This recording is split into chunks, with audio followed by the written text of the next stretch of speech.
गांव हमेशा धुंध में डूबा रहता था। यह पहाड़ों की तलहटी से चिपका हुआ था, एक ऐसा घूंघट जो इसके रहस्यों को छुपाता था। लगता था जैसे समय इस जगह को भूल गया हो। मकान पुराने थे, उनकी खिड़कियां खाली आंखों की तरह दुनिया को घूर रही थी। हवा में गीली मिट्टी और सड़ते पत्तों की गंध भरी हुई थी। पहाड़ बड़े बड़े थे, उनकी चोटियां ऊपर घूमते भूरे रंग में खो गई थी।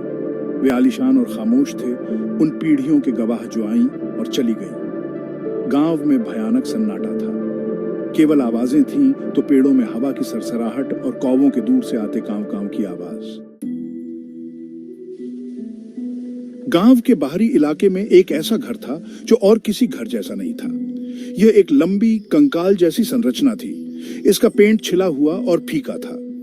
स्थानीय लोग इसे खोखला मकान कहते थे। यह एक ऐसा नाम था जो उनकी रीढ़ की हड्डी को दहला देता था। कोई भी उसके पास जाने की हिम्मत नहीं करता था, खासकर अंधेरा होने के बाद। घर एक पहाड़ी पर खड़ा था जो एक चौकस प्रहरी की तरह गांव को देख रहा था। इसकी खिड़कियां अंधेरी थीं जैसे किसी शिकारी की आंखें। बगीचा ऊंचा हो गया था, मातम और कांटों का जाल था। उस जगह के बारे में पूर्वाभास की भावना थी, एक दमनकारी माहौल जो पास आने वाले सभी लोगों का दम घोंट रहा था।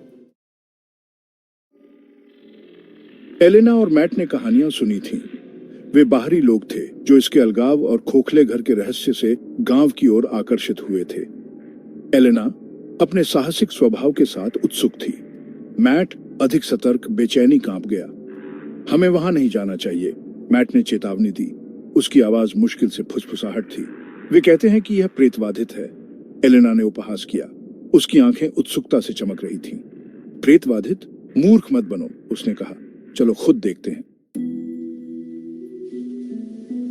जैसे ही शाम ढली, रास्ते में लंबी परछाई पड़ गई। एलेना और मैट खोखले घर के पास पहुंचे। वे जितने करीब पहुंचते गए, हवा उतनी ही ठंडी होती गई।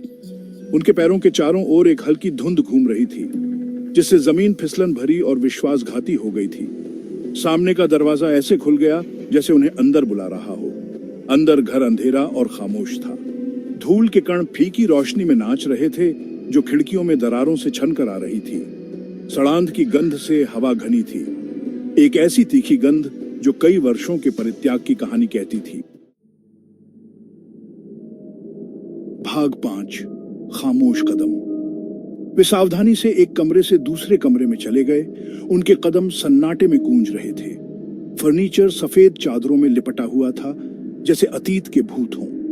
हर कोने से मकड़ी के जाले लटके हुए थे और हवा में अनदेखी निगाहों की भावना भारी थी जो उनकी हर हरकत को देख रही थी। एलेना ने लकड़ी में उकेरे गए एक फीके से शिलालेख को रोशन करते हुए अपनी उंगलियों को धूल भरी मेज पर घुमाया। यह एक नाम था, एमिली। वह कौन थी एमिली? उसने सोचा। और इस घर में उसका क्या हुआ? भाग 6, दीवारों में फुसफुसाहट। जैसे ही उन्होंने घर में गहराई से प्रवेश किया, उनके कानों में एक अजीब सी आवाज आई। यह एक धीमी फुसफुसाहट थी। पहले तो मुश्किल से सुनाई दे रही थी, लेकिन ऐसा लग रहा था कि यह दीवारों से ही आ रही है। फुसफुसाहट तेज होती गई और अधिक जोरदार होती गई, मानो उन्हें कुछ बताने की कोशिश कर रही हो। क्या तुमने वह सुना? मैट फुसफुसाया। उसकी आंखें डर से फैली हुई थीं। एलेना ने सिर हिलाया। उसका दिल उसकी छाती में तेज हो रहा था। फुसफुसाहट अब उनके चारों ओर प्रतीत हो रही थी। आवाजों का एक समूह उनके नाम फुसफुसा रहा था, उनसे जाने का आग्रह कर रहा था।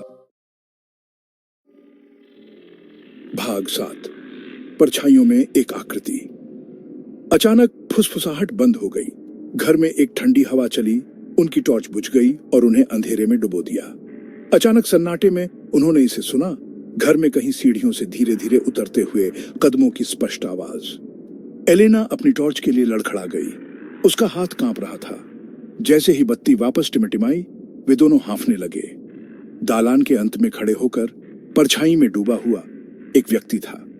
यह लंबा और पतला था। इसका चेहरा अंधेरे में छिपा हुआ था। भाग 8, रात में भागना। एक पल के लिए उनमें से कोई भी हिला नहीं। फिर जैसे कि संकेत पर फुसफुसाहट फिर से शुरू हुई, इस बार और अधिक जरूरी और अधिक आग्रही। छोड़ दो, अभी बाहर निकलो। परछाई में छिपी आकृति ने उनकी ओर एक कदम बढ़ाया। उसका हाथ फैला हुआ था। उन्हें बस इतना ही चाहिए था। एलेना और मैट मुड़े और दौड़े। उनका डर उन्हें गति प्रदान कर रहा था। वे तब तक दौड़ना बंद नहीं करते थे जब तक वे खोखले घर से बहुत दूर नहीं हो जाते। उनके फेफड़े जल रहे थे, उनके दिल उनकी पसलियों से टकरा रहे थे। भाग 9, फुसफुसाहट से प्रेतवाधित। गांव वापस स्थानीय सराय की गर्म चमक में सुरक्षित, एलेना और मैट ने यह समझने की कोशिश की कि उन्होंने क्या अनुभव किया था। मैट हिल गया था, उसका चेहरा पीला और खींचा हुआ था।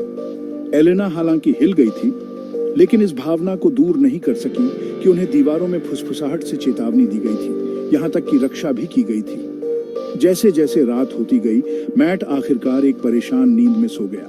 हालांकि एलेना को शांति नहीं मिली। हर बार जब उसने अपनी आंखें बंद की तो उसने फुसफुसाहट सुनी, ठंडी हवा का झोंका महसूस किया, छायादार आकृति को अपनी ओर पहुंचते देखा। भाग 10, सन्नाटा रहता है। अगली सुबह वे गांव छोड़ गए। पहाड़ों से धुंध अभी भी चिपकी हुई थी। खोखला घर अभी भी पहाड़ी पर प्रहरी खड़ा था। एलेना उस रात के अपने अनुभव को कभी नहीं भूली। वह अक्सर फुसफुसाहट, छायादार आकृति, खोखले घर की दीवारों के भीतर छिपे रहस्यों के बारे में सोचती थी। सबसे बढ़कर वह एमिली के बारे में सोचती थी। वह कौन थी और क्या वह वही थी जो दीवारों से फुसफुसाती थी, उन्हें चेतावनी देती थी? खोखले घर के भीतर जो भी अंधेरा था उससे उनकी रक्षा करती थी। उत्तर गांव की तरह ही धुंध में डूबे रहे, एक भूतिया रहस्य जो हमेशा के लिए एलेना की स्मृति में समा गया।